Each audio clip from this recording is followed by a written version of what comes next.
How about that cigar? How about that cigar? Ladies and gentlemen, welcome to the Drew Estate Cigar Studios for episode 127 of How About That Cigar Live. Thank you so much for joining us live on Facebook, live on YouTube. And for those of you listening after the fact on the audio podcast, thank you so much for listening to us and making How About That Cigar part of your audio podcast rotation. We are grateful to have you with us on the show. It's going to be a great episode 127. We have some great guests, and we're going to be doing some awesome pairings while we're on the show today. So, as always, leave us some comments, join in with us, let us know what you're smoking, let us know what you're drinking. So I am here in the Drew Estate Cigar Studios, and Garrett, you are coming to us again remotely from your cabin in Wisconsin. How's it going, brother? Oh, it's incredible. It's that time of year where you're bringing in docs, and I'm grateful to have amazing friends and family that come up and work together. We got docks and boats in and trees cut up and all done in an hour.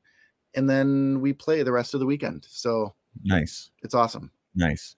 Well, yeah, sorry I couldn't join you. I had a little situation this weekend, but all is well. Life is good. I have no complaints. So we just had this is a special Saturday show, and we love doing these. And so there's not really a ton to catch up on that we normally do small talk wise, but there's some great stuff going on here in the cigar community in Minnesota. For all of our friends and family here in Minnesota that are part of our cigar world, thank you so much for keeping up with everything we have going on. And there's that I've been seeing a lot going on lately with, we're coming up on towards the end of the year, the final quarter of 2021.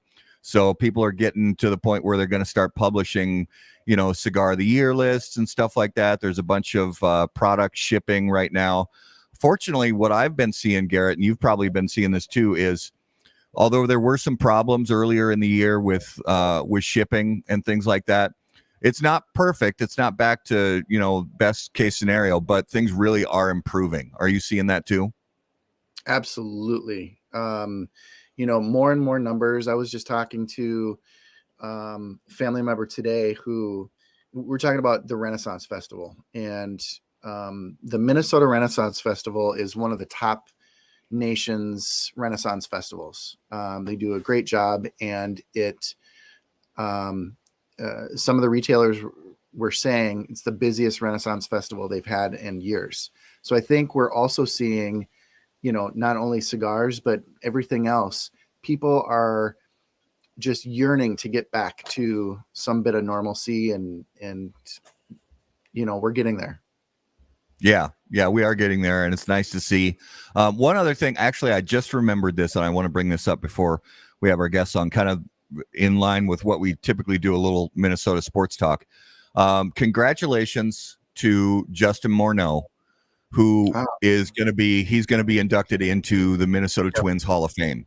So he was a solid member of the Twins for a long time, and left for a while, came back, and so congrats to him. That's cool to see. He's going to be part of that group. Absolutely, couldn't agree more. So I'll say it. Your Packers won because we did. It was show, while we were live on the show. Yeah. So your Packers are 1-1, and I think the Packers are going to be at the top of the division at the end of the year. That's my prediction. We'll see how it goes. We have to play San Francisco on Sunday nights. In the last few years, the Packers have not done well against San Francisco, although San Francisco is not the same team as they were. But Green Bay's offensive line, their defense is solid. But Green Bay's offensive line is in tatters right now. Not only do we have 3 rookies on the offensive line, but we also have a guy who's playing essentially out of position. So, and then on the defensive side, we lost Zadarius Smith for a little while. Right. So I don't know. We'll see how it goes. I'm calling it. I'm calling it right now. Okay. The Vikings are going to start 0-3. I hope that plays out. I really do. So the Vikings will start 0-3. But Oh, and who do they play this weekend? Seattle. So. Oh, okay. Yeah. Well, sorry about that. Yep. It is what it is. Yep. So let's bring our special guests onto the show. And as always, guys, you know that on How About That Cigar Live, special guests are brought to you by Corona Cigar Company and coronacigar.com, the internet's largest and easiest to use virtual cigar store. Corona Cigar Company offers you the finest handmade cigars, humidors, and cigar accessories at the absolute lowest possible price. You'll also find unique and limited cigars containing Florida sun-grown tobacco. As a proud American, President and founder of Corona Cigar Company, Jeff Borshowitz, believed it was possible to bring cigar tobacco farming back to Florida. At Corona Cigar Company and coronacigar.com, you'll find the best selection anywhere in the world of cigars containing this special Florida sun-grown tobacco. If you live in Florida or are just visiting, be sure to visit any of the great Corona Cigar locations in downtown Orlando, Sand Lake, Lake Mary, and also the Davidoff of Geneva Lounge in Tampa. For more info on all of that, please visit coronacigar.com and floridasungrown.com. So, ladies and gentlemen, if you would please put your hands together and welcome to episode 127 of How About That Cigar Live, broadcasting from Switzerland, from Adventura Cigars, Nicole and Marcel Knobel. Welcome to How About That Cigar Live. Thank you. Thank you so much, guys. Guys, we are grateful to have you on the show. We're going to talk cigars. We're going to talk pairings. And that's, like we said before we went live, those are things that we love to do. We love to put cigars together with different things and try out different combinations. So I have my 4 Aventura cigars here, and I want you guys to lead this dance. So I want you guys, out of these 4 that I have here, I want you guys to lead this dance and tell me what to fire up first. Ooh. Yeah. Well, I'm thinking of in terms of the pairing, what's going to be the nicest for your palate to progress. So, yeah. So I would say a good start would be. See, I put you on the spot. Yeah, why don't you try the King's Gold? All right. With with the bourbon? Yep. With the bourbon, done and done. So I'm going to fire this guy up. And while I'm firing up this cigar, guys, tell us a little bit about what got you interested in cigars in the first place and how you became a part of and you know the because Adventura is a brand that we've seen really hit the scene with a big, you know, with a lot of fanfare, and there's a lot of, you guys have a lot of fans early, and that's a great thing. So we want to kind of get the idea from you how you got into the cigar game and what got you interested in it. So I am a retail store owner here in Switzerland, and also I have a lounge, and I was mostly selling Cuban cigars.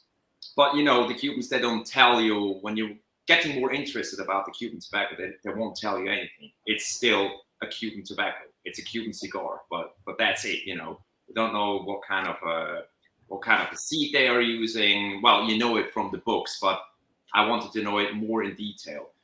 So because I wanted to explain the cigar or the product I'm selling to my customers and also to my guests in the lounge. So I was like, well, I want to have my own house blend so I can talk about it, because I wanted to be part of a blend which I can sell in my store.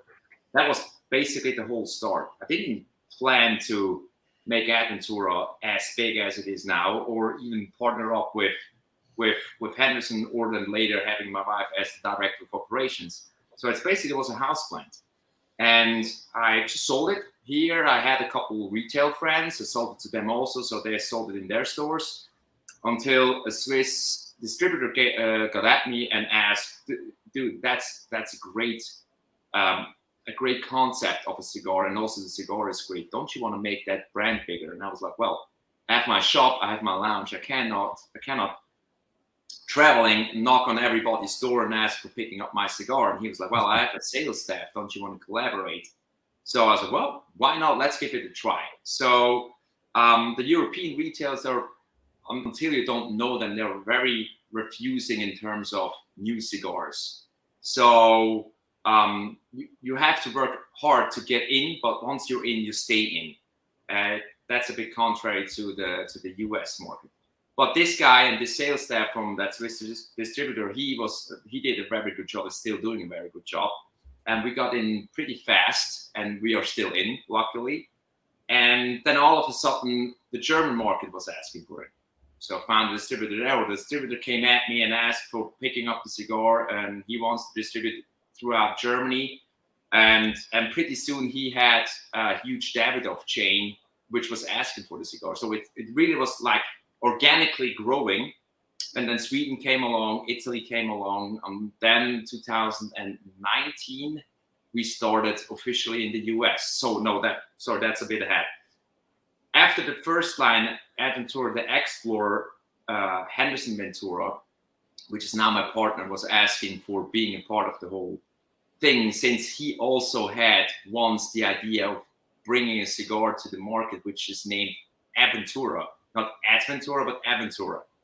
And I was like, well, there's perfect match having your producer of your cigar as your partner. So we founded that company, ADV McKay Cigars Company, in 2016, actually. And we'll start selling it in Europe, and then 19 in the US. And then it got blown up. No, and that's a beautiful thing. And remind me if this is, I think I'm right on the date for this, but you guys were married just back in February. Is that right? Back in November. Right. November. Congratulations. Almost a year. Yeah. Thank Yeah, you. thank you guys. Yeah, cheers to that for sure. Cheers for that. So my bourbon just for everybody, my bourbon that I'm pouring is Four Roses single barrel. It's one of my favorite bourbons. So I'm pouring that right now. And I have to confess that I know from experience that Four Roses single barrel goes really nicely with the King's Gold, because I actually just had that same pairing last night at the fire with the guys. So okay, that's great. Cool. So while I'm smoking the Conqueror here, I'm having that Scotch 14 years Loch Lomond. Oh, beautiful. Yeah, it's really beautiful. It's a very well balanced Scotch. It's not as like woody and torfy as you also can choose some Scotches. This is a very well balanced, and it goes perfectly fine with that peppery kind of Conqueror, and it breaks away this. The pepper aroma, the pepper flavor in the Conqueror can sometimes be a little bit punchy, and this balanced Scotch is really rounding it up. So for me, that's the perfect match. Yeah, and I would say too, bringing back to what Marcel was saying about the brand and its growth in such a short period of time, and like you were saying, having a great amount of fans, which we're so appreciative for early on in the stages. The whole boutique thing has become like a cool thing to be now, right? But really, what Marcel did, and this is so his personality, if he is interested in something, he will research and research and research till the high heavens to learn every angle of every aspect of every nuance about this particular product. So when we all came together, the three of us, we really devised, like, we wanted to convey the message that the boutique thing for us is really comprised of three things, right? Why we choose to be and maintain and remain a boutique brand. And that's really because you have the most quality control over your product, right? And you have the most control over the brand standards that you set. Yeah. And so we have a super tight team, but our most important element of this boutique brand thing is the ability to educate the consumer on what they are smoking. So we give not all, but most information about the seed, the soil, the leaf, the aging, the processing, the blending, all of these nuances, because we want our smokers to also be as equally as interested and in love with, with where it came from and why we love it too. So I think that's a really important thing. I agree with you. And before Garrett jumps in, I have to say that we have been grateful as, because doing this cigar show, one of the things that we love is getting the word out and educating consumers and honestly, even educating non-consumers, people who don't smoke premium cigars, to help them understand the differences between cigars and other tobacco products. But cigar consumers are so much better informed than they were even just 5 or 6 years ago. And I think the fact that you guys are passionate about that is, like Nicole, you just said, letting people know really specific things about the leaf and about the soil and about where it comes from and how it's fermented. People really have become into learning about that, about their cigars. And the same is true for other things like the bourbons. They love to know how the bourbons are made, and they love to know how the scotches are made, and how different wines are produced, and all that stuff. And I think it goes into making a better group of consumers who are not only better educated about it, but in my experience, the better educated I am about it, then that helps me develop more of a passion for the product that I enjoy. So I love it. Yeah. And on the business side, I mean, people vote with their dollars, right? Yeah. So how are you going, how are they going to vote if they don't know anything? Right. So, and the goal is really to get it in their hands, of course, and let them try that. But then why? They have so many options these days. So, educate them. Yeah, absolutely. And so what I'd like to know is, Nicole, what are you smoking and drinking right now? And also tell us kind of your part in all of this scenario and what you've got going on. But before you do that, I'm just going to quickly say that I'm pairing with the Queen's Pearl and coffee, and it is one of my favorite things right now. It is seriously in the morning. This is it for me. Yeah, I love it. Cool. Okay. So I am also smoking Queen's Pearls here, and I love, if I'm not having an espresso, which I really agree with you, when I have this cigar with my espresso, though, I find it that I get the most well-rounded flavors if I puff the cigar, I have a sip of my espresso, but then I have a sip of water right away, because then when you breathe against your palate after you've had the coffee, all those nutty aromas and everything come from the coffee. They're elevated and heightened. So then you get this like even more touch point nuance about everything working all together, and it's like a beautiful combination. But in the evening, I prefer to have a champagne with my Queen's Pearls. And I will tell you why, because there's this very creaminess about the Queen's Pearls, and it almost has this like coating effect in the mouth, kind of like when you have something that's very creamy or cheesy or ice cream kind of thing, that kind of coats the palate. And the effervescence and the yeastiness of the champagne kind of slices through that, but only to elevate the flavors of the cigar, not to hide them or mask them. But it's just this like beautiful balance that I really, really love. And how I got started in this business, well, I've been a cigar smoker ever since I was a young girl. No, I'm just kidding. I was obviously through Marcel. I actually came from the beauty industry, so I am from the U.S., even though I live here now in Switzerland. I'm originally from California. I was living in New York before I moved here, and I was the artistic director of a beauty company. And when I came here, we had barely just gone to the U.S., and I would hear the conversations Marcel was having on the phone with a few people in the U.S., and I would say, what were they mentioning about this, or why were they? I don't get what's going on there. And he said, oh, well, they said this, or they mentioned that. And I said, let me talk to them.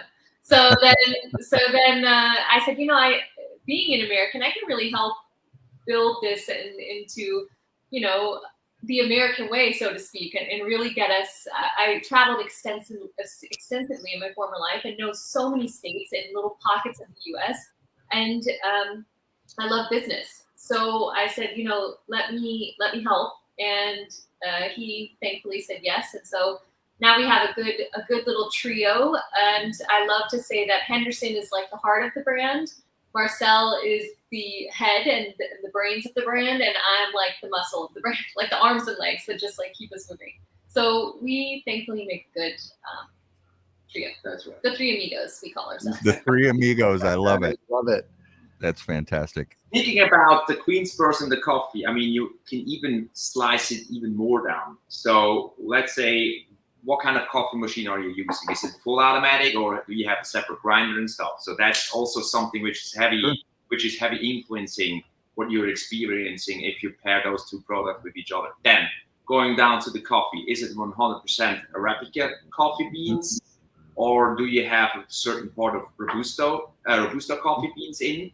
Because if it's 100% Arabica, personally, and if you grind it, the coffee beans, for me, it's a little bit too acidic, or it can be a little bit too acidic. So I personally don't like that too much with the Queen's Pearls. But going over and add some Robusta in it, let's say you have a blend of 70% Arabica and 30% Robusta. The Robusta gives the kind of woody notes and the nutty notes, and then in combination with the Queen's Pearls, that's for me absolutely the perfect match. But it's such a personal thing, right? Yeah. So what I think it's a perfect match doesn't necessarily mean that's the perfect match for her too, or for you, you know. So but those are the kind of things which are where it starts to get interesting, right? Yeah. You find out different blends, different kind of ways to produce your coffee. Also, if you have a separate grinder, you can adjust how heavy you want it grinded, or exactly. So also that influences the flavor of the coffee, and then also if you pair it together with the cigar. Yeah. So there's so many little screws you can turn in order to get to a point where it's really perfect for yourself, right? Yeah, that's a great point. And Garrett and I did this experiment a few months ago, where because there were so many different cigar web shows that have been doing stuff about pairings for years, and they do a great job at it. And so we thought, a few months ago, we thought, what can we do that's different? So we actually started doing this, what we call pairing roulette. So we have a wheel with different beverages on it. And then we started out at least with a wheel with different cigar wrapper leaves. So, and we had a selection of each available, and we would spin the wheel to decide what we were going to drink, and then spin the wheel to decide what we were going to smoke with it. We had no idea what that combination could come out to. And it was a fun experience. And honestly, it kind of opened our eyes. And we even got a recommendation from somebody from another cigar show that I have yet to try, that sort of blew my mind when I heard it. And then I heard from multiple other people who said, yes, you definitely have to try this pairing. It sounds really weird, but it's great. They said, smoke a cigar that has a broadleaf, a dark, rich, toothy broadleaf wrapper on it, and drink some orange juice with it. And I said, that's the craziest thing I've ever heard in my life. Absolutely. Yeah. So that is something I still have to try. You should try the Conqueror, the Black Aventura, the Conqueror with chocolate milk. Right. Really? Try that. Even I was like, when I tried that, I got that as a recommendation from an Austrian guy. And he's even more nerdy than I am. And he was like, try that. And I was like, chocolate milk? And he said, just try it. Give it a try. I did it. I was blown away. Yeah. I was blown away. I love it. And that's one of the things we love is just, because we'll learn about new combinations that we never thought of. And the cool thing about pairing is there are different. So there are we have our own sort of references for them. I'm sure a lot of other people call them similar things. There are pairings that are complementary, and then there are pairings that are contrasting. So you can have a really acidic beverage, and that's really bright and kind of frontal, and then pair that with with a cigar that's also the same type of profile, or you can go the other direction and pair it with one that's dark and rich. And that's the cool thing. The combinations literally are endless, and we have so much fun doing stuff like this. And this King's Gold with the bourbon, I mean, I already knew, but it's just fantastic because there's a lot of deep richness from the King's Gold, and there's also depth and richness from the Four Roses single barrel, but the brightness, the kind of citrusy notes on the bourbon really go nicely with the cigar. And then when you take a little sip of the bourbon and then a big puff of the cigar and retrohale the cigar, and it all comes together. Yeah, and we find too, like that cinnamon toastiness of the King's Gold, like especially for the new American oak that typically bourbon is aged in, that vanilla-y touch. Yeah, with the cinnamon toasty kind of thing. I mean, we really love that. For me, a great bourbon, I'm pretty sure you guys have that also in the US. It's the Michter's small batch bourbon. Oh yeah. That for me with the King's Gold is also amazing. Yeah, it's so good. I want to talk about flavors. So some people, they find their cigar and that's what they love. And I want to say that may be the majority of cigar smokers. And that's absolutely fine.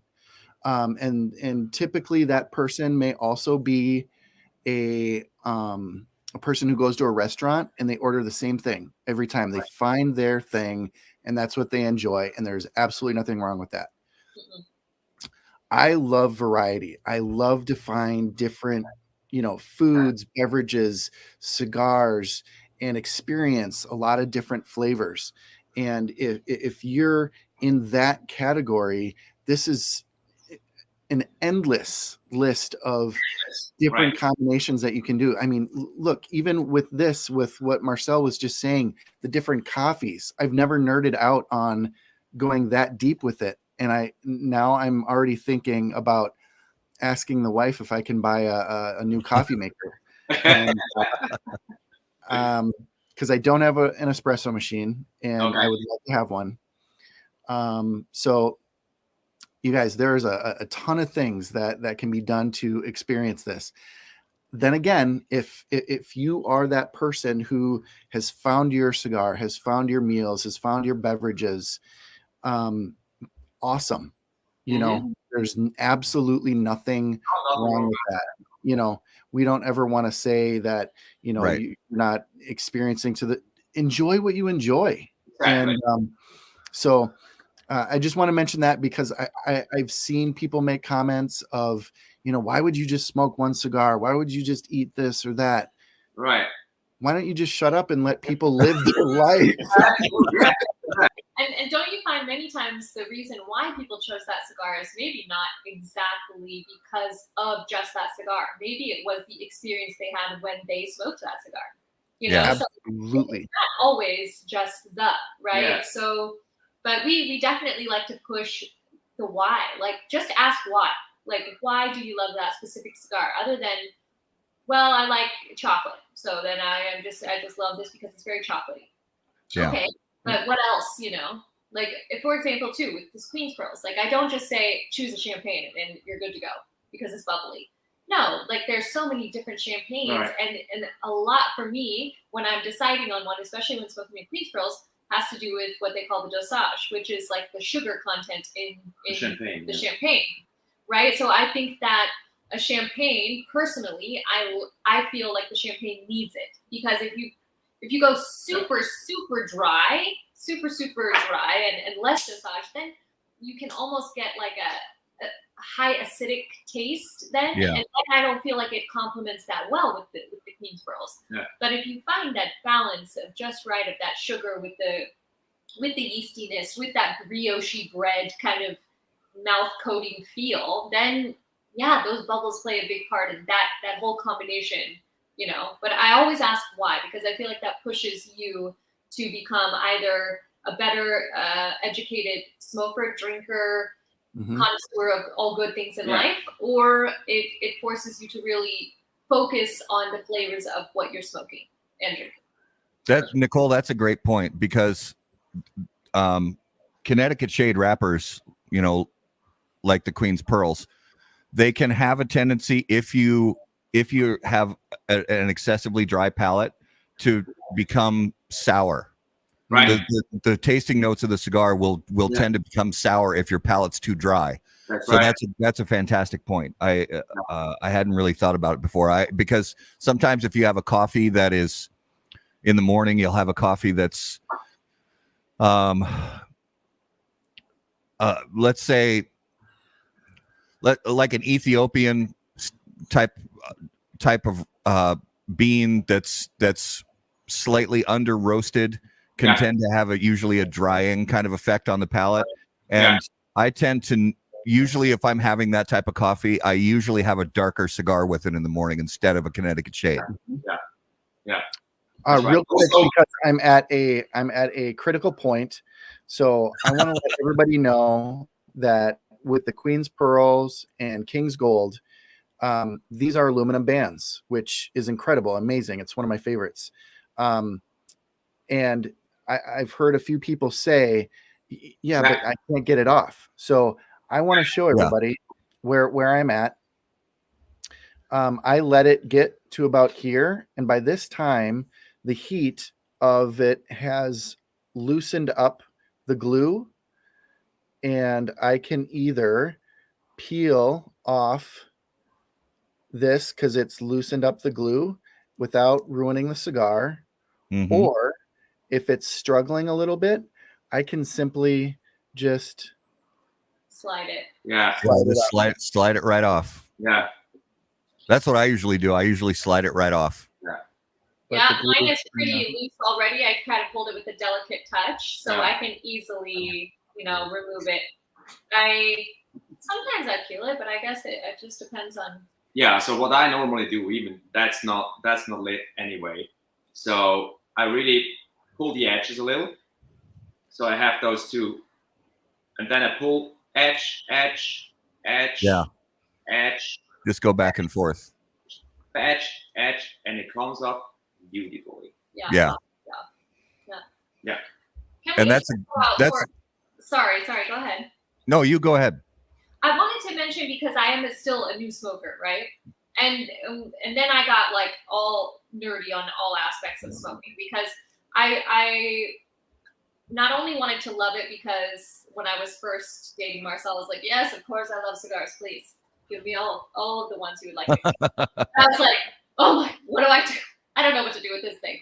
But there are a couple of things that Marcel showed me that I was like, this is like, my mind has just been blown. So there's two things. One is how to know the rate that you're smoking at to get the maximum flavors out of it. So I'm like, how the hell do you know, right? Do you smoke too fast? Are you like nervous so you're just puffing? But then you're like, why does it burn my throat? And it's getting like really peppery. So Marcel told me, well, you can always check the heat if you're overheating your cigar when you smoke it. And how you do that, he told me, and maybe your listeners and viewers are way more advanced than I am, but in case there's a new smoker on there, is it okay if I share this tip?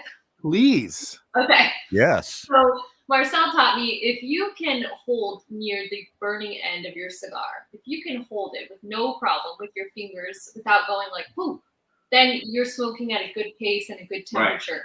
But if you cannot barely touch the end of your cigar, you're smoking too fast. Right. Just leave it. Just leave it for a couple of minutes and let it catch up. Because otherwise it won't have the timing of the leaves. They're getting overheated and everything is getting too much combustion. It's too much working. And then you start to get these peppery, soury notes coming through. Yeah, that's a great point. And this King's Gold, right here by the the lid ends, it's definitely warm, but it's not too hot. Yeah, that's right. Yeah. And I have to say that, so my wife and I have been married for 23 years, and she was never a smoker. And Bravo. she never a smoker of any kind. And then recently, and Garrett can attest to this, because my wife and Garrett kind of teamed up together to throw me a birthday party this past summer. And at the party, they literally set up a cigar bar outside in our backyard, and it was fantastic. And a box of cigars out there. And as we're sitting, I'm smoking my cigar, Garrett and a couple other of our fellow cigar smokers were smoking, and my brother, who is also never touched tobacco products in his life, said, "Can I try one of those?" I said, "Of course." Oh my God, I was so excited and happy. But then my wife said, "I want to try one of those," and so I cut and lit a cigar for my wife, and I'm not going to lie, I felt a certain kind of way about it. I'm not going to get too much. I'm not going to get too into the details, but there was something just overwhelmingly satisfying about seeing my wife sitting there smoking a cigar and actually enjoying it. And she and I have actually sat a few times since then, and she's starting to work her way into enjoying it. And I gotta say, man, there's something so deeply satisfying about seeing someone, especially somebody that you deeply love, get into this hobby that I've enjoyed for so many years. So amen to that. It's just I love it. Well, and she even said, so as we were setting up this the cigar bar outside, she was like, I might try a cigar later, maybe. She's like, what do you think Matt would say? And I was like, well, be prepared for him to put you over his shoulder and carry you upstairs. That's what you should prepare for. So yeah, no, it's wonderful when people we love try this. I love it. Yeah. So as much as I absolutely am loving the pairing, I'm gonna shift into my next pairing, which was also recommended by Nicole. So I'm gonna go with the Explorer, and I'm gonna pour some. Oh yeah. Florida Cognac 12. Where do we have that bowl? Right there. Yeah. So here's my question for you guys, because I'm also going to transition. So when you're transitioning from one cigar and pairing to maybe another back to back, is there something that you do to help cleanse or clear your palate for that next pairing? Well, what helps, I normally just take water with gas, because the gas is cleaning up your palate. If you're more a sweeter tooth, you can also go for dark chocolate, because that's also cleaning your palate. Sure. You also can try the dark chocolate right with the cigar, which is also great. Depends on what kind of chocolate you're going to use or you're going to enjoy. But for cleaning the palate, I normally, the most neutral is water with gas. Water with gas, otherwise the dark chocolate. And I also love to have chocolate with cigars. The darker the better, in my experience. So you should go actually with your Explorer and the rum, a dark chocolate, additionally. So you have all the three wonderful products. You should enjoy it together, which is absolutely mind-blowing. Yeah. Sadly, my kids ate all the chocolate in the house. That's what they do. My kids eat all the chocolate in the house. Okay. That's okay. We're in the land of chocolate, the best chocolate in the world. So we prefer to have some bags packed when we come in. Yeah. Marcel, for the silly Americans who don't understand water with gas. Carbonated water. Sparkling water then. Yeah. Sparkling water. Yeah. Sorry. No, you're fine. Sparkling water, right. Which is the more intelligent people would get that. Yeah. Hey. Garrett, what are you going to move into for your next cigar and beverage? Well, I think I'm gonna go and grab some chocolate real quick, and then so I've got some root beers here. I've got and cream soda, and I've got either King's Gold or I've got a Conqueror Lancero, but I actually have chocolate milk on the way. So I'm going to do a Conqueror with some chocolate milk later. But King's Gold and root beer. Yeah. I would definitely give it a try. I haven't tried that. I've never tried it either. Well, we're going to do it. I'm going to grab some chocolate and see if what that does. So talk amongst yourselves. I'll be right back. Yeah, no worries. So coming back to the Connecticut shade, Matt. Yeah. So the Connecticut shade, the tobacco, the seed Connecticut, has naturally a lower sugar content than all the other tobaccos. that's also a reason why your palate feels a little bit dried out, right? Yeah. It also goes into, or it can go into, a little bit of a green grassy kind of aroma in certain blends for Connecticut Shade. So that's the reason why Henderson and I tried to blend the Connecticut Shade. We are both not typical Connecticut Shade smokers, not at all. And for us, it was very difficult. I mean, Henderson's dad, he's the master of Connecticut Shade since he was Sino Davidoff's personal roller, and he's the Connecticut master, right? But the both of us, we are not really Connecticut Shade smokers. For us, it was very hard to blend something which sweeps that green grassy kind of flavor a little bit away of that typical Connecticut Shade, and all of a sudden we did a hit. So, and even I love the Queensboro. It's a really great cigar. I mean, I have to say I'm the producer, right? But it's really great. It's really great. So that the blend we did really balances that green grassy flavor of the Connecticut Shade a little bit away, which is, I think it's just amazing. It's really amazing. Even if you go with the Corona, even because if you go with a smaller ring gauge like a Corona or a 44 or a 40 for Lancero, the Lancero which we have in limited quantities, where that the wrapper even have a bigger influence in the overall experience of all the flavors of that cigar. Even it's not that greasy, that grassy green flavor is not there. So, and that's kind of a hard way to get over that. Grassy green flavor, right? So, but I'm really happy with the Queensboros and how it turned out. It's just amazing. Yeah, I agree. And I smoked one. Well, I've smoked a few before, but yesterday there was the, and Garrett can talk about this in a minute, but there was a Adventura event at Ramsey Smoke Shop here in Minnesota yesterday. And while I was having some conversations with people outside, I lit up one of the Queen's Pearls in the Toro size. And it's really is interesting because you really nailed it, Marcel, that a lot of times with those Connecticut Shade wrappers, they end up blended in a way so many times that sourness really does come out naturally, because I don't think the filler is necessarily balanced right. And the Queen's Pearls doesn't have that problem. The Queen's Pearls, in my experience, does have the right balance where the filler leaves tone down that sourness and really bring out the bright, fresh kind of forward flavors that keep it from getting on the back of the palate and all that. So I appreciate that about that blend. Maybe one of the reasons why that Connecticut Shade, the Queen's Pearls, turned out so well is because we blended it from scratch, right? Which we always do.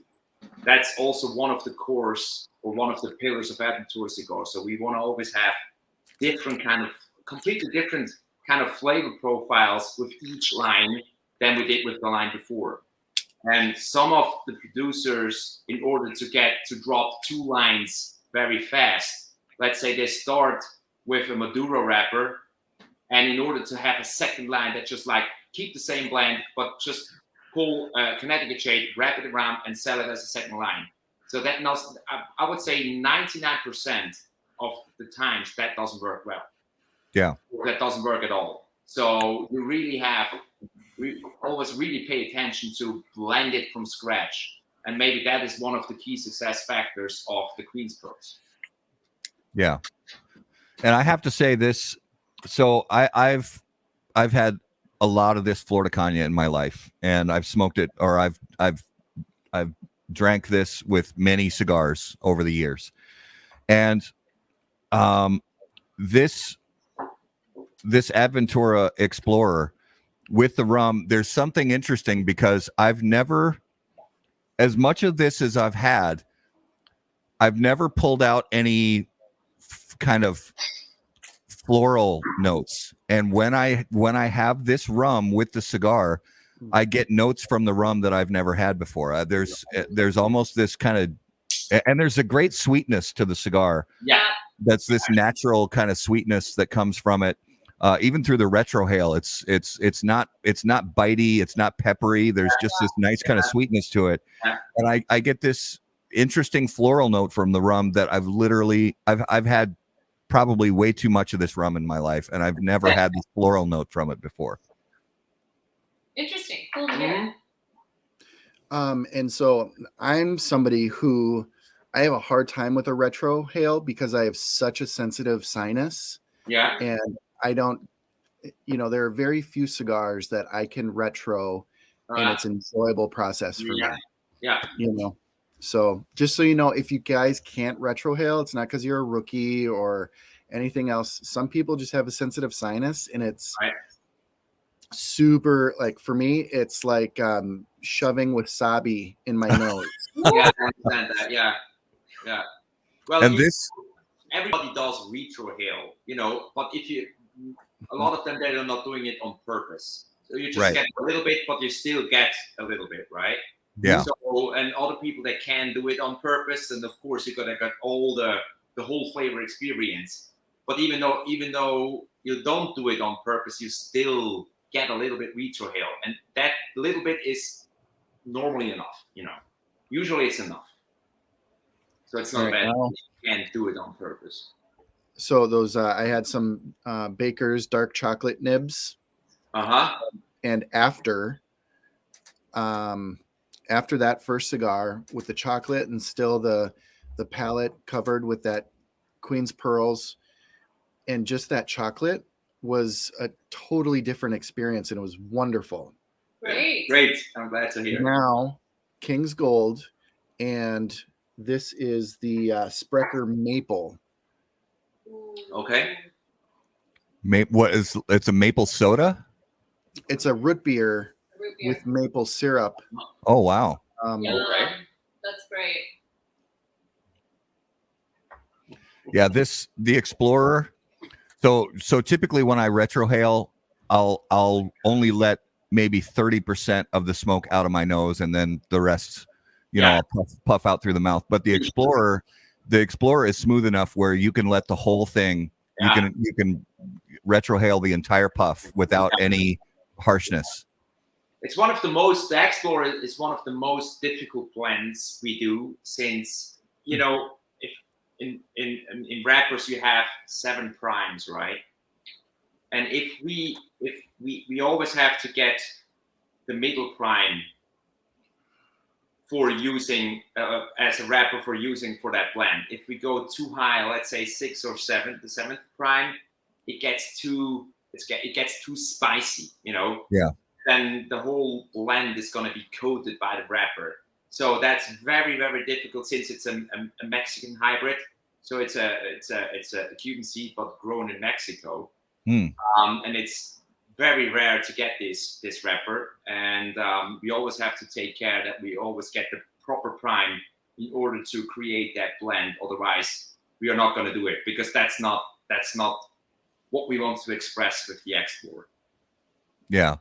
Well, and I'll show this on the camera for those watching. The construction, there's absolutely no problem right there. That's what you want to see. You want to see a nice burn line, right? Solid ash. It's beautiful. Yeah.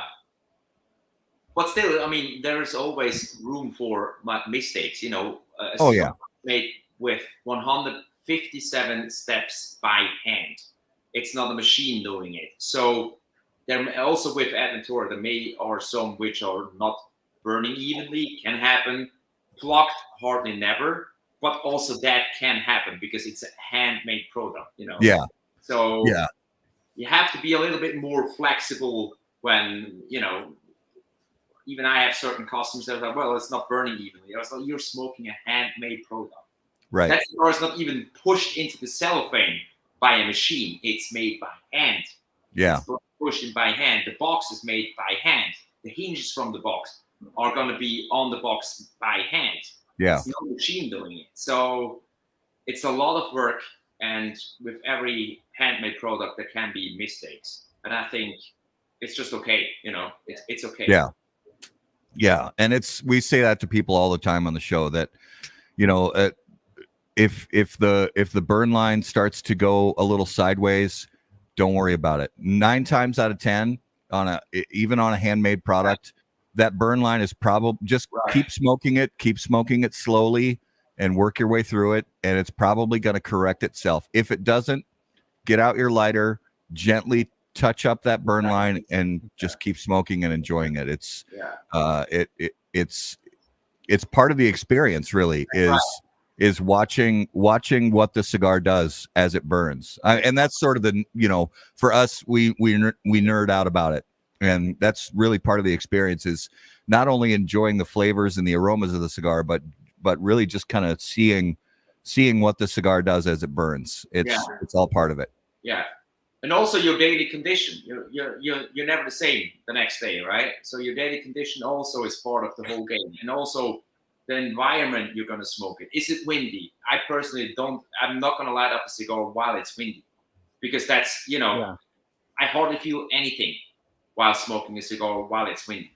Or is it cold out? You know, you're not going to enjoy, you're not comfortable, you're freezing, your hands are cold, then you try to smoke a cigar. It's just not enjoyable, right? So, or even if you're like hardcore, you can, and you don't give a about the cold weather. Just, you know, maybe it works for you. For me, it doesn't. So when I've got a buddy who, well, a couple of them who ride motorcycles and smoke cigars.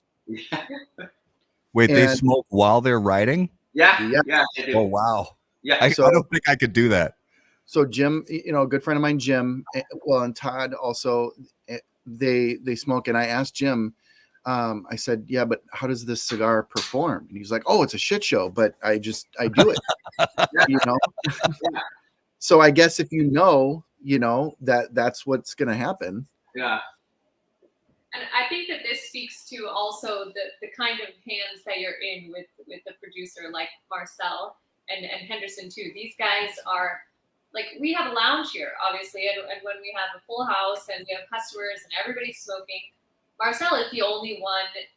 He probably loves the cigars the most out of everyone in the room, but he's the only guy not smoking because he cannot hold conversations with so many people, and he refuses to not focus attention on what he's smoking. Yeah. So he would rather sit, enjoy the company, speak with everybody, answer questions, and then when everyone leaves, that's when he smokes the cigar. Right. So it's like this, not just smoking to smoke thing. Like, this guy takes it beyond seriously when he's smoking a cigar.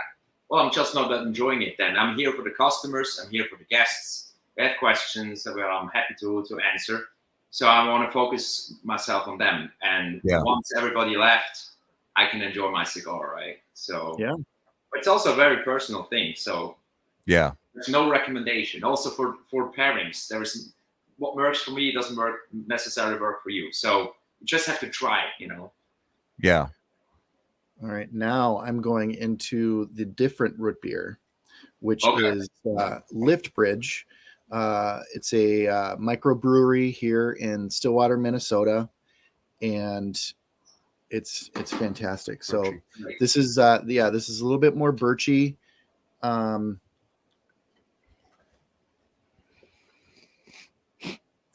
Ooh.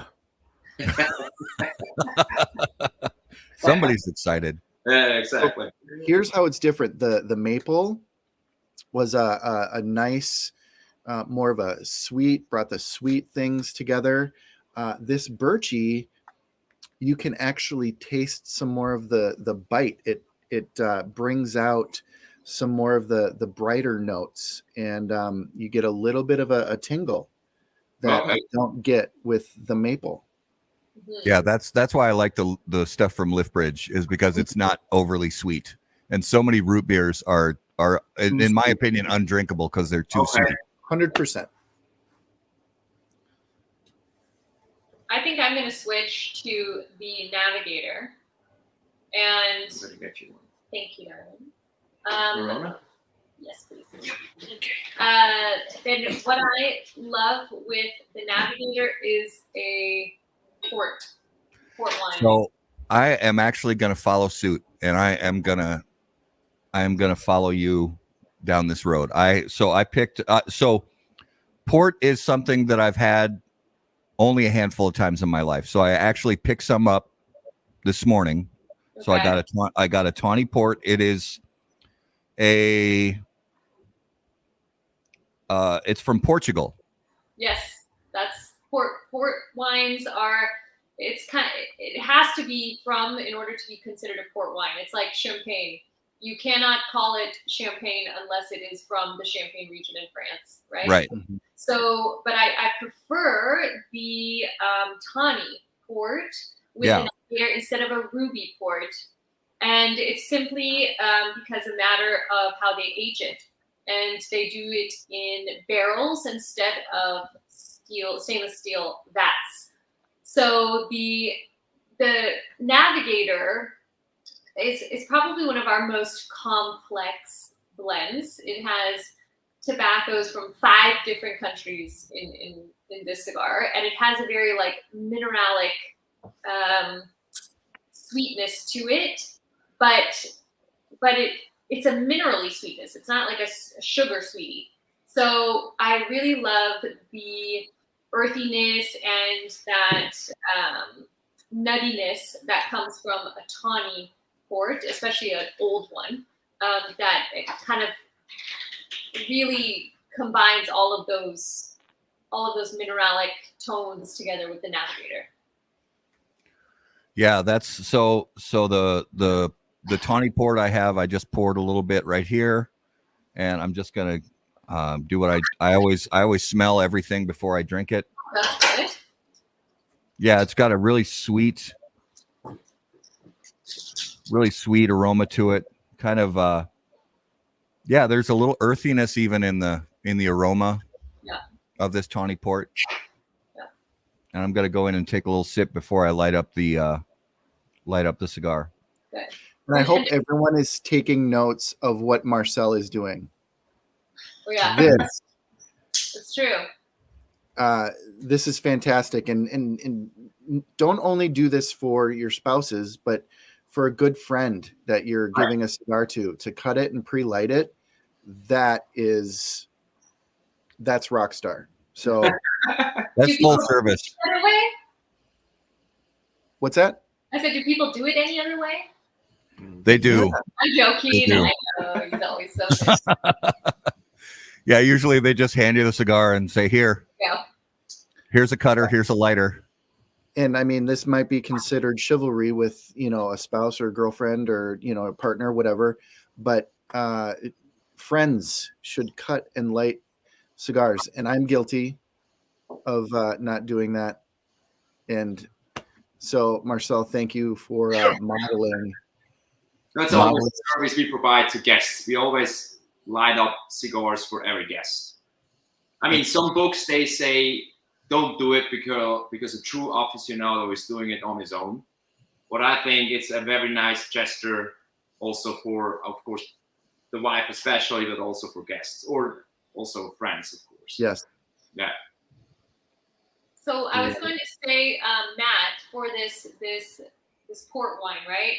The vinification is the same essentially as when you make regular wine, except for what they add just before the fermentation is completed. So they add a distillate, which is essentially another alcohol. And what it does is it cuts off the fermentation process, but it leaves residual sugars in there. And it also increases alcohol, right? So that's typically why people serve it in specific port wine glasses and with a very small pour as like an after dinner drink or something like this. But that sweetness is definitely compounded in there just because of the vinification process. But I really love these like beautiful like amber tones, like super rich and dark, And this one's 40 years of age, by the way. Oh, yeah. 40. Oh my gosh. Where do you have here? Yeah, the one I have is 12. Yeah, it's a Taylor's 40 years. That is beautiful. My goodness. And it's got this rich. The one I have, I mean, it's only a 12 year, but it really does. It's really a desserts beverage. It's got a lot of sweetness to it, but there's also complexity, which is good because I think it goes nicely with the cigar. Because, like you said, Nicole, this cigar has a lot of complexity as well. Yeah. I love this combination. Love this combination. Oh, yeah. It's really amazing. And this is the new Francis D, the Corona of the Navigator, that we just launched this year. And in Q2. And I know a lot of people, they rival this specific one with the King's Gold. So we had like King's Gold hardcore fans that were like, no, I'm not giving up my King's Gold for anything. And we were like, could you please, for the love of God, just try this Corona?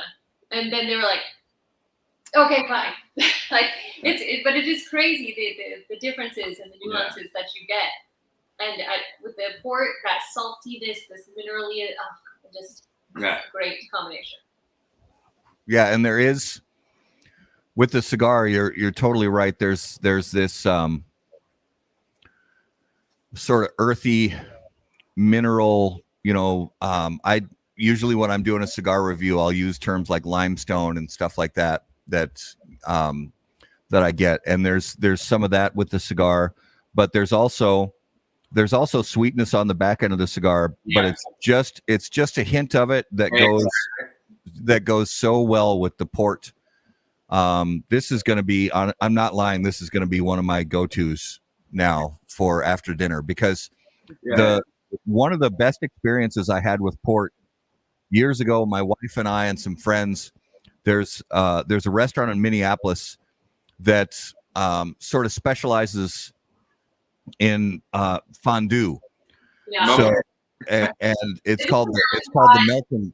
Yeah, it's called the Melting Pot. And there. Me too. Yeah, so we were at that restaurant years ago with some friends, and so after dinner we actually got up from our table and we went over to the bar area in the restaurant and just sat and had some drinks, and I ordered a glass of port, and I don't know what everybody else ordered, but we just sat and talked, and sadly I couldn't have my cigar with me, but it was that was one of my best experiences with port. And I said, I went all out that night. I said, give me the best port you have. And the port they served me was absolutely incredible. This one is no slouch that I have. But it's having this port with this cigar now, this is going to be one of my regular go-tos. I never would have tried to put these together. And so thank you, Nicole, for the suggestion. Anytime. I just tried another new thing. I had cream soda. Mm-hmm. It's what is it? You have a lovely assistant. Absolutely. Yeah, you've got an assistant off camera. Absolutely. Yeah. You guys are no strangers to Raul in Minnesota. He also was pivotal in covering for me at Cigars and Baseball, and was live with Matt at the show. Has been a huge advocate of Adventura here in the Twin Cities area, and a great friend. Glad to call him brother, and came up to the cabin to help out, do some work, and now we get to just hang out the rest of the weekend, smoke cigars, and hang out. So cheers to Raul. Absolutely. Why, thank you. This cream soda, it's called Mini Donut Cream Soda. Oh, okay. That's gotta be good. You guys. Now, I know that people aren't going to set up a array of different beverages every time. That's just not, but I gotta say, going from these different root beers to this cream soda, there are so many parties happening in my mouth right now. It is. I'm having such a good time going from one to another.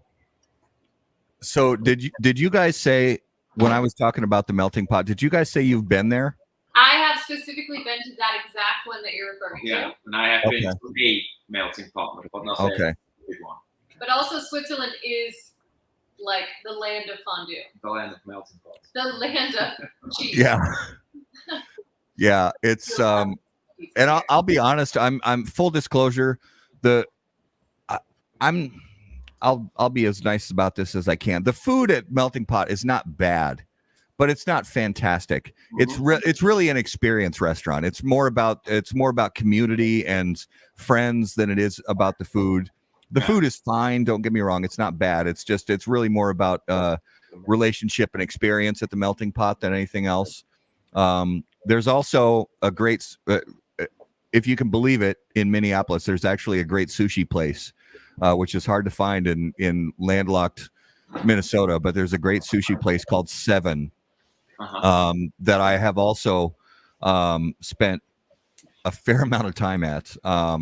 And they also have a great selection of port on their wine list, and I've had a few nice ones at Seven as well. And the sushi there is incredible. So if you like sushi and you're in Minneapolis, go to Seven because it's very, very good. Did you try it together with the sushi?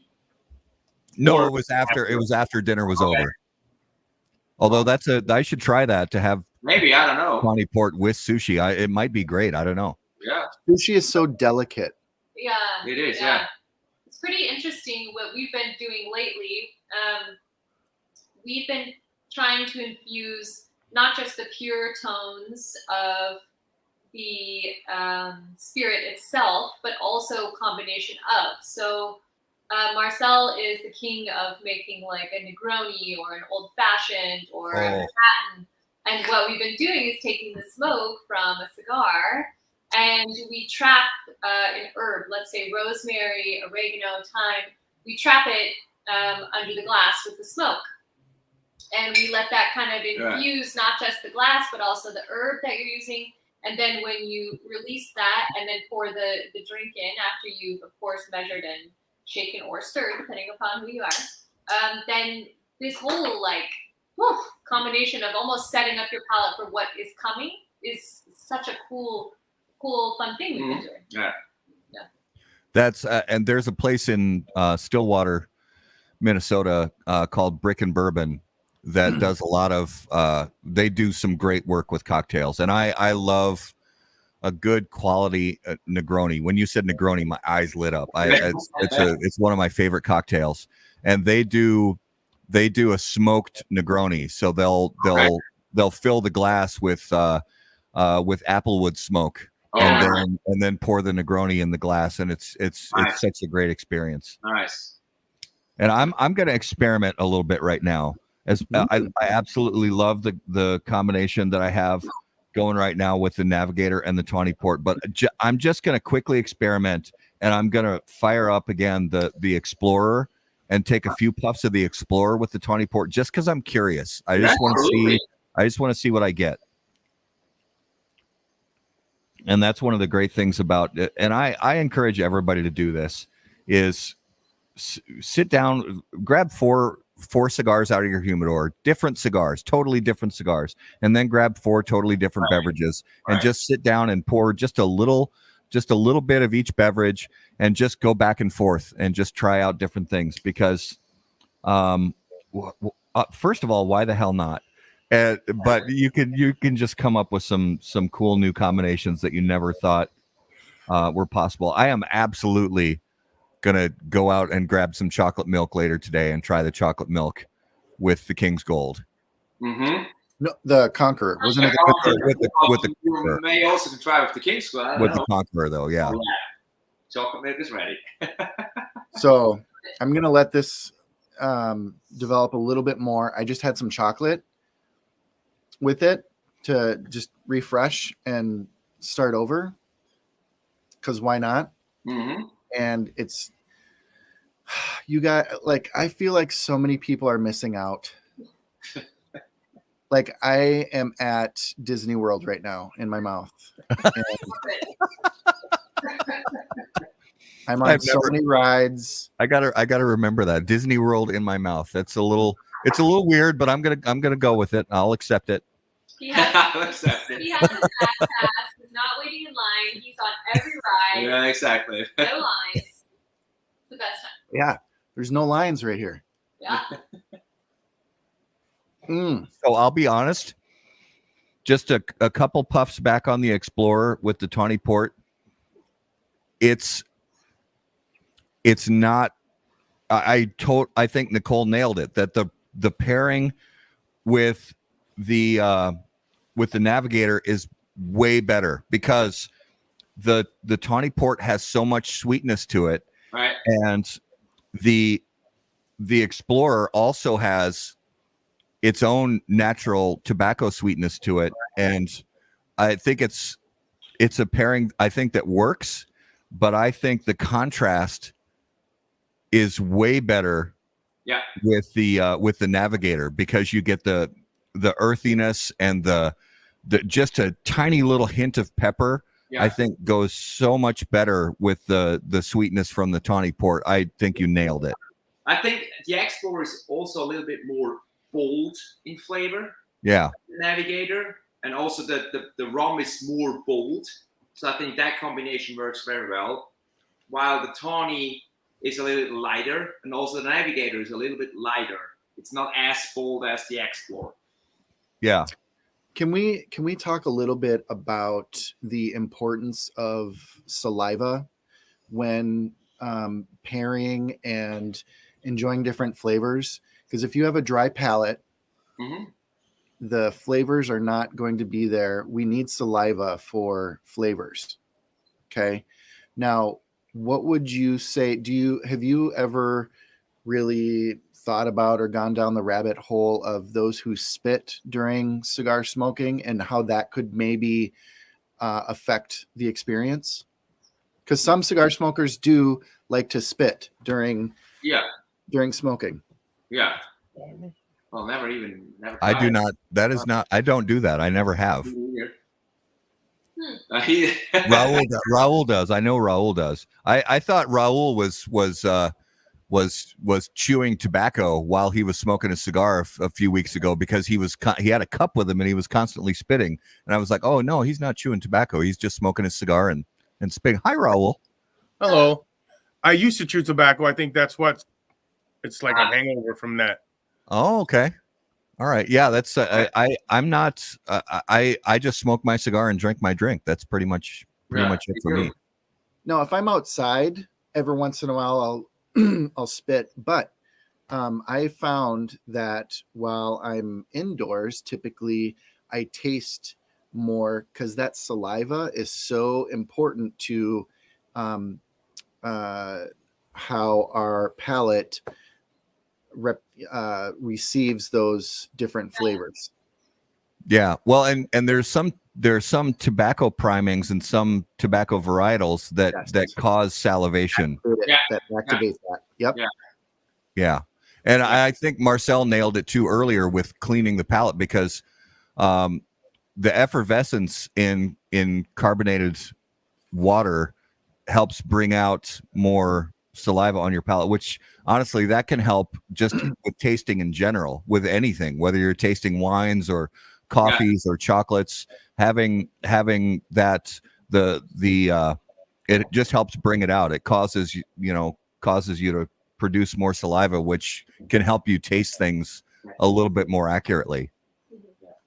So in red wine, I mean, also cigar contains tannins. Yeah, that's Tannins are like producing these salivas, right? So, and of course there are like, for instance, the Connecticut shade has that because the Connecticut shade has a lower sugar content. The tobacco itself, the seed, it produces more spit, right? So it's the same with the tannins, and also ammonia. If the ammonia content of a cigar, because it's maybe a little fresher than another one, can also cause producing more spit. That's absolutely true. Yeah. Yeah. I have a question real quick for all you guys. I've only been smoking about a year and a half.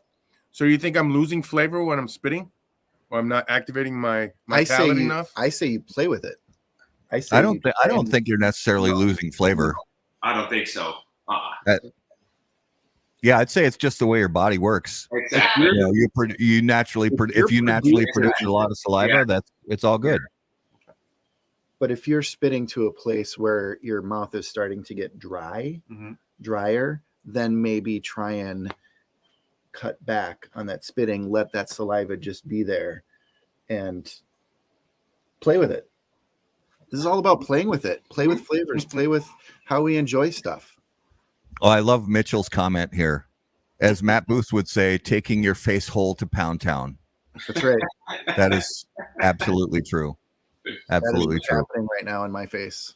And the Navigator and the Tawny Port is taking my face hole to Pound Town. And I Nicole, you have given me a lifelong pairing now, and I appreciate it. I knew we were going to be friends. No, it's I get to take advantage. Marcel's also a sommelier, so I get to take advantage of this like wealth of knowledge of these nuances. And plus, I feel like the Europeans, the prohibition kind of ruined it for us, right? So the Americans, we kind of see this the alcohol thing sometimes as you're just drinking it to sort of inherit a certain effect. And in Europe, it's part of the meal, essentially. It's part of the meal to have certain wines, to have certain things. It's part of celebrations in life. It's part of. So I think that in an essence, where you get to look at it from a different perspective entirely, where it's not seen as like something abnormal to have in the evenings or during lunch, a glass or something like that. It just is what it is, but as part of the meal, then you get to take a different perspective on flavors, and then it no longer becomes like, well, I better make sure I take the most of this because it's a one-time thing, or we're having it at this specific dinner, or so culturally, I feel like the expansion of that also really helps. But then again, I on the other side, for those that don't drink or don't prefer alcohol, to really go like as far left and right as you can with tasting things, like you said with the orange juice. But be smart about your orange juices. Like, we love fresh squeezed orange juice, and we love these specific oranges from Valencia, Spain, and it makes a freaking difference. So yeah, if you know you're not going to go the alcoholic route, which is completely fine, but be adventurous on the other side too. So don't just say I sparkling water, or I take a Coke, or whatever. To try all these other ones, because the experience is uplifted and as well rounded as you can make it. Yeah. So you guys talk amongst yourselves. I'm going to grab some champagne from the chill test. Mm-hmm. Talk amongst yourselves. I'm just going to slide off camera here. I think Matt needs an assistant too. Yeah, Matt, you need an assistant over there. Right. Yeah, tell me about it. Awesome. Okay, so you guys are in just outside of Zurich, basically, right? And what is the name of your shop? It's called Cubadoro. Cubadoro? Cuban gold, basically, because I started just with Cuban cigars. But I got at the point where, I'm selling currently, let's say, 20% Cubans and 80% non-Cubans. But since I figured out where the good stuff is coming from, right? But the name was already out there, and a lot of people knew it already, so I didn't want to change it anymore. Yeah, absolutely. Now, Matt, I hope you do the whole celebration. Open up the exactly. Mm-hmm. Well, there's delicate lighting and stuff in here. I don't want the cork to go awry and cause a blackout. So for full disclosure, this is not, as Nicole mentioned already, what I have here is not a true champagne. This is not a product of France. This is actually champagne. This is a product of Spain. And it was actually recommended by the proprietor at the shop that I purchased it from. I said, I'm looking for a good sparkling wine in the champagne type of beverage that is not crazy expensive, but still has just the right balance of dryness and sweetness. And they said this one is absolutely the one for you. So it is Berberana Gran Tradicion Cava Semi-Seco from Spain. Yeah. And it came highly recommended. Okay. That should go well. Yeah. And it has been chilling for a good long time. And I am going to very carefully open this bottle right now. I'm wincing. And there we go. Ooh, that was a clean. Good job. And I have the proper glassware. I'm hoping it's not corked. I know, right? And there we go. I probably poured myself too much, but who the hell cares? We don't. There we go. As you can see, Cheers. beautiful effervescence. Cheers. I'm going to take a little sip, a little nose first. Oh, yeah, that's classic sparkling wine. Clean, bright, citrusy. Yeah. What kind of size do you have on the Queensboroughs with that color? So I have the Royal Return, the Robusto. Yeah. Yeah. Yeah. And I'm going to fire that up right now. And this, I'll use the word champagne, but this sparkling wine from Spain it's very nice, actually. They do good stuff. Yeah. It's not too dry. It's not too sweet. It's kind of, it's right in the middle where I like it. My wife prefers sweeter, more Asti type sparkling wines. I'm more on the drier end. I like drier sparkling wines, and I like drier wines in general. Yeah, me too. Usually, although I mix it up sometimes, but usually I like drier reds and whites. Mm-hmm. Can I just say, if everybody can take a peek at this ash, it's like so pretty, right? Look at that. Oh my gosh! Her. I have ash envy. She's pretty, right? That is very nice. Yeah.